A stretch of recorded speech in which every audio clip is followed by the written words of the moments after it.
తిరుమలలో శ్రీవారి పార్వేట ఉత్సవం ఘనంగా జరిగింది. కనుమ పండుగను పురస్కరించుకొని శంఖ చక్ర ఖడ్గ గద ధనుర్బాణాలను ధరించిన స్వామివారు పార్వేట మండపం వద్దకు వేంచేశారు.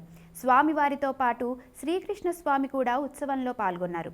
శ్రీవారి తరపున ఆలయ అర్చకులు 3 మార్లు క్రూర మృగాలపై బంగారు బల్లం విసరడంతో ఉత్సవం పూర్తయింది.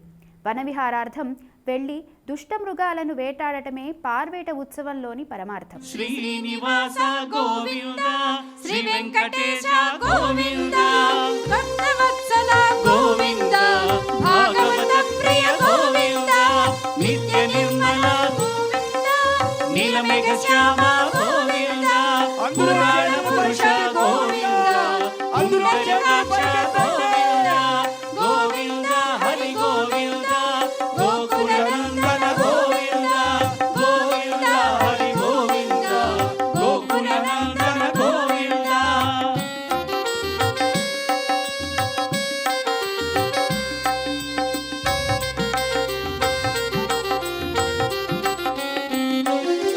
నందనందన గోవింద, నవనీత చోర గోవింద, పశుపాలక శ్రీ గోవింద, పాప విమోచన గోవింద, దుష్ట సంహార గోవింద, దురిత నివారణ గోవింద, శిష్ట పరిపాలక గోవింద, కష్ట నివారణ గోవింద, గోవింద హరి గోవింద, గోకుల నందన గోవింద, గోవింద హరి గోవింద, గోకుల నందన గోవింద, వజ్రమకుటధర గోవింద, వరాహమూర్తివి గోవింద, గోపీజలోల గోవింద, గోవర్ధనోద్ధార గోవింద, దశరథ నందన గోవింద, దశముఖమర్దన గోవింద.